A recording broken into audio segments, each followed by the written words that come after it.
So before we get started, I just want to let everybody know there's plenty of food in the back. So this is very informal, very casual. So if at any time you want to get up and get yourself something to eat, get something to drink, please feel free to do that. So first, I want to thank everybody for being here tonight. This is our State of the City address. It's something that we started doing several years ago, giving us a chance to highlight the departments that we have in the city and giving our residents a chance to very informally be able to ask questions, learn more about what we've done this past year and what to expect in the upcoming year. So again, thank you for being here. First and foremost, I want to thank our city council who are here. Gentlemen, if you're in the back, will you raise your hands? So we have Councilman Kevin Boone, Councilman Jack Burrell, Councilman Corey Martin, who's our current council president. We also have Councilman Conyers, and I believe Councilman Robinson was running taxi with his children and will run in any minute now. So thank y'all for being here. They, too, are part of what makes this great city great, and just appreciate their service to our community and all that they do. I also want to thank our junior city council. Will y'all stand up there at your table? So they're here with us tonight. Thank y'all. This is a program that is open to high school students. They are our junior city council. They work on projects, come to meetings, learn about how the city operates. It's our chance to engage our young people in city government, and so appreciate their service to our community and for agreeing to serve on our council. So thank y'all. We appreciate you being here. We also do school visits throughout the year, and they're going to be attending the school visits with us, and of course they're here tonight to help out as well. I also want to thank our staff, specifically Paige Crawford, Gail Fogarty, who helped make this possible, the Nick Center staff. All of you, thank you for what you do. Thank you to the staff who's here tonight, taking time away from your family to showcase all the great things that we do here in the city. So with that, I'm going to go ahead and get started. So again, like I said, what we're going to do tonight is we're going to talk about what happened in 2023 and then talk about 2024 and what you can expect.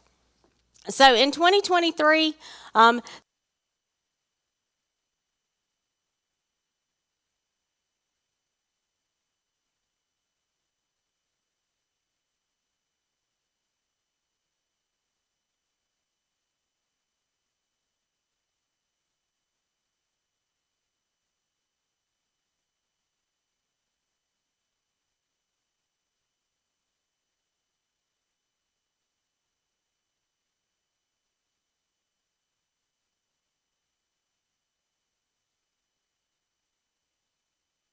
complete the other 9 holes this year. We also have some pictures in between. This kind of shows Gaston Plaza. Right now we're featuring Mardi Gras lights. Those lights can change throughout the year. And of course, that's the drainage project that you see there at Quail Creek. Okay, so continue with what happened in 2023. We also completed the pickleball courts at Quail Creek. I think everybody are really enjoying those. We added lights this week, thanks to the electric department for doing that. Those lights will be on until 9 o'clock because it is in a residential area, so we added those lights. 4 new ball fields at Balana Park with LED lights on those as well. We opened a substation or a second precinct of the Fairhope Police Department on Greeno. That allowed us to free up some space at the current station, move patrol out there so they'll have easier access to the east side of town, helping with some traffic. I think Animal Control has an office out there, so it's really been a great addition to the police department. Continued lift station and water line upgrades throughout town. Finished the renovation at the Haven. We had some termite damage there, so we had to do some renovation. And then we also installed an EV supercharging station at the Piggly Wiggly Shopping Center. So now we have the charging stations at the parking deck, the solar charging station here in town, and also the one out at the Pig. That charging station continues to be a joint project with the Alabama Municipal Electric Association, who we buy our power from, and also with that specific one was also a partnership with the DECA. So here you'll see the pickleball courts at Quail Creek, the new baseball field complex, and then the new precinct on Greeno Road. And this is the renovations that you saw at the Haven. And these are the charging stations out at the Piggly Wiggly Shopping Center. So also continuing 2023, we opened an 18-hole disc golf course at the Colony Nature Park there at the corner of 13 and 44, which is open to the public. The force main installation at to Highway 181 and 104 is underway. Again, we're expecting it to be complete in the early part of this year. Continue to add to our fleet of vehicles. Most of these vehicles are in excess of $300,000, so that's a big expense for Fairhope, but those are new garbage and trash trucks, also a new bucket truck for the electric department. We also added new restroom facilities at Founders Park. That's where the softball field is. And we issued 2,289 building permits were issued with a value there you can see of $294 million. And just wanted to give you a breakdown of that. Eric, y'all raise your hand over there. They do a great job. Him and his inspectors, his staff there, this admin staff do a great job. But that's 185 commercial building permits for a total of $71 million. That includes a new airport hangar, 3 medical offices, 21 commercial buildings, and 56 commercial renovations. The one y'all are probably really interested in is the residential. That's 1,549 residential permits totaling $203 million. That's 207 single-family homes, 20 units of apartments, 182 residential renovations, and 145 home generators. So anything that's like that that's done here in the city, the building inspection and building department touch those. They permit them, they inspect them, they keep track of what's going on. So thank you, Eric, to you and your team for what y'all do. We appreciate it. So this is the 18-hole disc golf course at Colony Park, and then, of course, the new restroom facility at Founders Park. There'll also be an addition to the restroom facility this year that will include a pavilion there adjacent to it just for weather events and for folks to be able to get out of that weather. There's a mechanical room right there now that'll be part of that as well. Okay, so what's planned for 2024? So in 2024, we're going to continue, with infrastructure and growth being our primary focus. As y'all know, with the growth we're experiencing, infrastructure has had to take a priority because we have to continue to build the infrastructure to meet the demand for growth. So we have $2.3 million in resurfacing and drainage projects. We'll be doing the resurfacing of Section Street at night so it doesn't disrupt traffic during the day, and also County Road 13. We have approximately $3 million in traffic improvement projects, and that includes sidewalks on Fairwood, Parker Road, Morphy, and County Road 13. On Morphy, that's a partnership with Fairhope Single Tax. That area there is some sidewalk we're missing close to Bishop Road that needs to be expanded. And on County Road 13, as subdivisions there have come online, this is going to be a partnership with the Eastern Shore MPO. But there on County Road 13, where you see Fox Hollow and Sedgefield, there's a gap in that sidewalk. That's a pretty important corridor to us because it's to our recreation facilities. It's also right there to our schools, Fairhope Middle School and Fairhope High School, so I want to make sure we have that connectivity there. We also have talked about this for several years, but we're about 70% complete with drawings, with the engineering of that. That's the roundabout at Veterans Drive and Triangle Drive. Right there, just right there by the flower clock, there will be a roundabout there. And again, our intent right now is to make sure we keep traffic flowing in that area as we build that roundabout. But again, it is necessary. Y'all know that's really kind of a convoluted intersection there. So hopefully this roundabout will keep traffic flowing, slow people down, and help with accidents at that intersection. So our biggest probably expenditure this year is going to be park investments, and that's in our recreational facilities and passive recreation. So $6 million in park infrastructure is planned for this year. That's the development of the Flying Creek Nature Preserve with passive parks, an outdoor classroom, restroom facilities, a nature center, bird blinds. There's a longleaf pine park in that park. So there's going to be a lot of great things happening at that triangle area. It's going to be hard not to call it the triangle. We've renamed it the Flying Creek Nature Preserve. But that area there is going to be a great addition to Fairhope's trail system and to our recreational opportunities, not only for visitors, but for our residents, obviously. Something that I think people are going to be really proud of and something they can look forward to. New pickleball and tennis courts at Mike Ford Tennis Center. We have 12 additional actually not 12 additional pickleball courts. It's 8 additional pickleball courts and then 3 asphalt courts that will be built this year. Well, that should go to bid here in the next month or so, a couple months, and then we'll build those later this summer.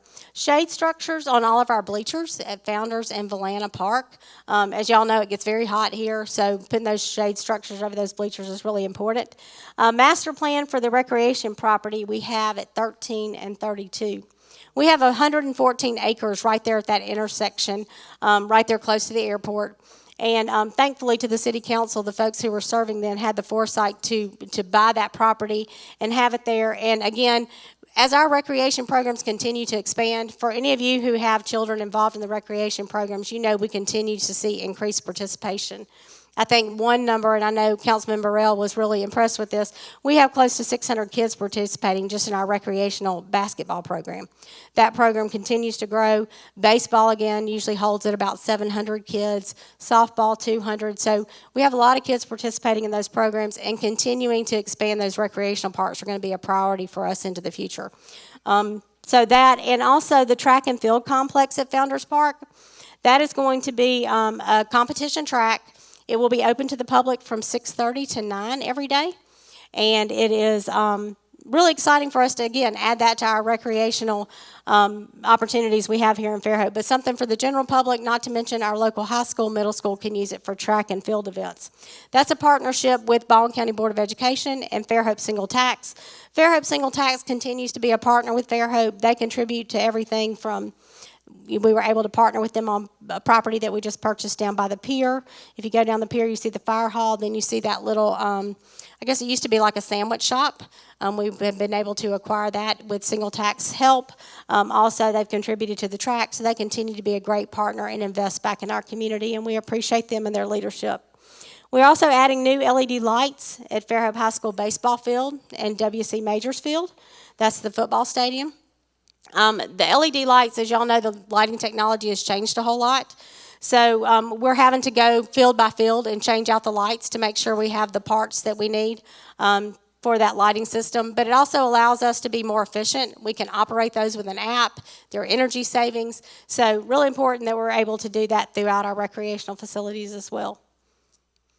So again, continuing with what's planned for 2024, we have more than $1 million investments in quality of life projects. Y'all continue to hear about the K1 Center renovation, and you'll probably see that start happening this year. That's our plan. That is something that we're doing in collaboration with Baldwin County EDA. They plan to move their Hatch. It's a tech incubator program. So what they do is they attract people who are tech entrepreneurs to our area and put them in their program and really work with them to build their business, whatever that might be, and then they're able to launch those businesses out into the community and then bring somebody else in that they're able to work with. Really excited to be able to do that and to renovate that building with their help. We have gotten close to $6 million in grants to be able to do that. As y'all know, construction is very costly right now, so we're continuing to work through that process. We also are working with the Alabama Historical Commission because we want to preserve that building, so there's some things that we had to work through with them, but you'll start seeing that project begin to move this year. Arts Alleyway, most of you probably seen that as it's continuing to be renovated. We've added a restroom facility there near Church Street. You'll see the pavers have gone in, most of them except right there adjacent to Church Street. We have the restroom facility, which is also a transit hub, so Bratz and our shuttle will also pick up people there. We have the murals that we've added. We'll be adding additional artwork, some wayfinding. So really a great project for Fairhope. We'll probably dedicate that just after Arts and Crafts. The restroom facility will open before Mardi Gras, so I know there'll be a lot of people excited about that. Fairhope Public Library renovation will begin. I know the library folks are back there. Y'all raise your hand. There we go, right there in the back. They do a great job serving our community and really excited to be able to partner with them on this renovation. The Friends of the Library have been instrumental in this project. And again, I think that it's just, again, we're continuing to expand services to meet the growth, but also to make things better for our residents and people who use these facilities. So you'll see here, this is the Arts Alleyway. These are murals that were painted by Hannah Legg. And again, this is a partnership with they're federal highway funds, but a partnership with the Eastern Shore MPO and also the Fairhope Single Tax Corporation. Really excited to see the installation of the artwork there on Church Street. Single Tax has commissioned Bruce Larson to do a piece of art that's going to be fantastic at that entrance. The regulation track at Founders Park. So that's, again, a collaboration with the Baldwin County Board of Education and Fairhope Single Tax. And you can see that there. And, again, that will probably open in the next 2 to 3 weeks. They're doing a punch list with some drainage right now, but we'll probably go ahead and open that up and then do a dedication in a month or so. So continuing with what's planned for 2024, we continue to add to our personnel. As programs continue to grow, as the city continues to grow, you have to add personnel to ancillary services, police department, all those things to be able to meet the demands of that growth. So this year we've added 3 new positions in the police department. That is a training officer as well as community policing. The police department continues to do such a great job. I think the training officer, is the training officer, is he back there? Oh, there he is. So the Officer Rehorn back there has taken over that training role. It's doing a great job. And also just the community policing, being able to police downtown and the Bay Area and stuff, they're doing great. And the Citizens Academy, for those of you who don't know about that, please make sure you look that up on their social media or call and ask about that. That gives an opportunity for our citizens to go through training with the police department to kind of learn what they do. From what I hear, the ride-along is the most popular part of that. People love doing the ride-along, but do it. It's a great program. So if you're ever interested in learning more about the police department, please sign up for that program. 3 new public works positions, 2 administrative positions in treasury and revenue, again, adding to those ancillary services. 2 positions in building inspection, a chief building inspector and a plans review examiner. We've also added a park ranger and a youth sports program coordinator. Cole, are you here? Raise your hand. There's Cole. Cole has taken over the role as the youth sports program coordinator. As we've continued to grow these programs, it's important for us to have one liaison with those youth sports. Pat White and his team do a great job, but Pat has, I keep saying he has more than he can say grace over. But this gives somebody that is the direct line of communication for those youth sports, and hopefully this is going to make those run more efficient. The park rangers, the first time Fairhope's hired somebody like this, they're really going to be responsible for that Flying Creek Nature Preserve, also working the park management plans for Colony Nature Park and also Knoll Park. We were able to burn Knoll Park last year for the first time in several years, and again, that's just part of making sure we replenish that ecosystem there, and having somebody who is really working that management plan is really going to be beneficial to the city. We also are doing 8 seasonal and intern positions.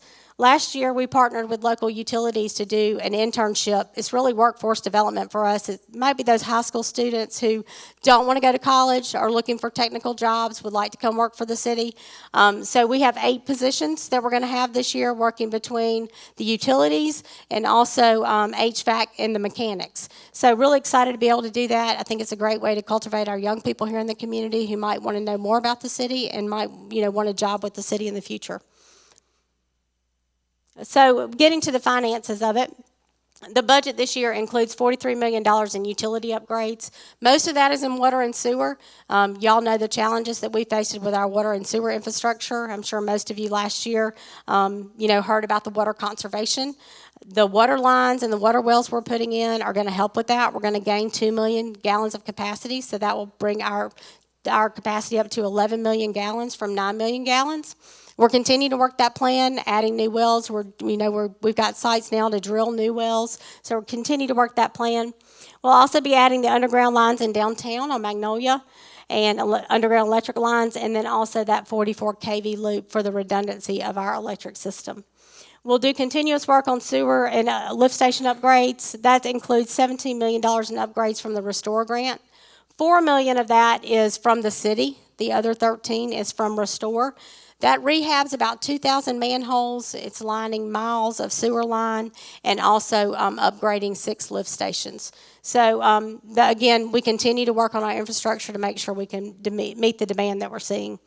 2 additional water wells, which I've talked about. We started phase 1 of the cast iron replacement and continued upgrades with the natural gas infrastructure. Y'all probably heard about cast iron replacement for years. This is a federal mandate. It has to be done by 2040. I think we have 16 miles of cast iron or steel pipe in our system. And we started doing that project several months ago, but we started on Seacliff and White Avenue, so some of you might have seen that work being done. Again, really excited to be able to start this. There's going to be 6 phases, work their way throughout the city. But again, something that's federally mandated and something we have to do. This first phase alone is about $1.5 million. So we'll continue to do those in phases, and those continue to be, budgeted for and paid for by the city. Continue to invest in our employees and through training and, of course, new equipment. As we add people, training is really important, but also just to be able to, again, cultivate our employees, make sure we have the longevity we need with them, make sure we retain them. So that training is really important, and continuing to invest in new equipment, making sure they have the latest technology they need, the latest equipment they need to make sure they're able to work safely and efficiently. So in public safety, again, we've added training officer and community policing officers, new vehicles. For the fire department back there, who does a great job, gentlemen and ladies, raise your hand back there. That's right. Y'all give them a hand. It makes me very proud to say that we still have a volunteer fire department in Fairhope. We are 50 plus strong, correct, Chief? 50 plus strong, and they just do such a great job serving us every day, and we appreciate what they do. They'll be getting a new ladder truck. That's something that's been split over 2 budget years, being paid for, partially by impact fee funds, and then also Lucas devices, which is, again, another safety device. So budget highlights from this year. Our overall budget is $158 million. That's a 22% increase over 2023. General government alone's $48 million, utilities $89 million, $14 million in capital projects, and then we have a sanitation fund that's $3 million. We also are this year had $11 million in grants awarded to us. We have a grants administrator, Nicole Love, who's doing a great job. She's managing over $40 million in grants right now. And again, those grants are so important because it, again, does not impact the city's bottom line. Sometimes there's a match, but when you can get money for 50 cents on a dollar, it's a good value for us. Again, taking that burden off of our citizens and off government for having to pay for those. Workman's comp, we continue to invest in our employees and do that training and preach safety every single day. We have been able to, maintain our workman's comp costs, keeping those low, which impact our bottom line. I keep telling the employees that, those dollars that we save could be a piece of equipment. They could be an additional employee. So it's really important that we send our employees home safe and whole, happy to their family every day, but also, it's good for the city to make sure they're maintaining that safety. So, if you have any other questions about the finances, there is some financial information there in the back. Ladies, can you raise your hand there at the Treasury table? They're right back there in the back with the gold backdrop. Be sure and see them. They're happy to give you a complete copy of the financials or answer any questions that you have. We also have the City Council here. I'm sure they'd be happy to talk to you as well. And also the City Clerk's office, if you needed any additional information, they're happy to take a request and be able to get that to you. But I'm happy to answer a few questions if anybody has a specific question they'd like to ask. Mr. Parker?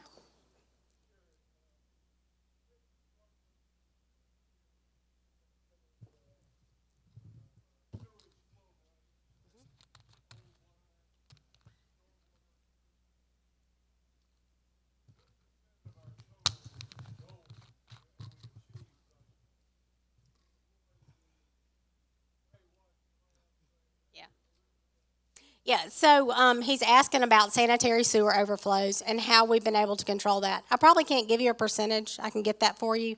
Off the top of my head, I can't give it to you. But one of the Restore project is one of those projects that's lining those sewer lines to make sure we stop infiltrations. One of the biggest culprits of that, too, is lift stations and putting generators on lift stations. So when you lose power, you don't have overflows. We continue to do that.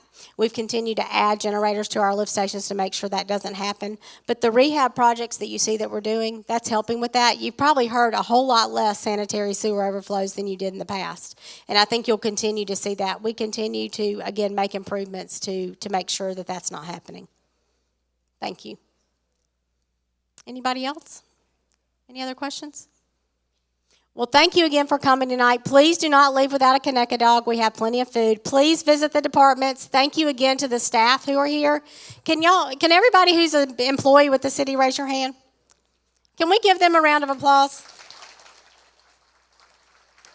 Because me standing up here and telling you all this stuff is not possible without our city council, without our staff. They do a great job and just appreciate everything they do. So thank y'all for being here tonight. Thank you. And I'm around if y'all have any questions that you just don't want to ask publicly. Thank you.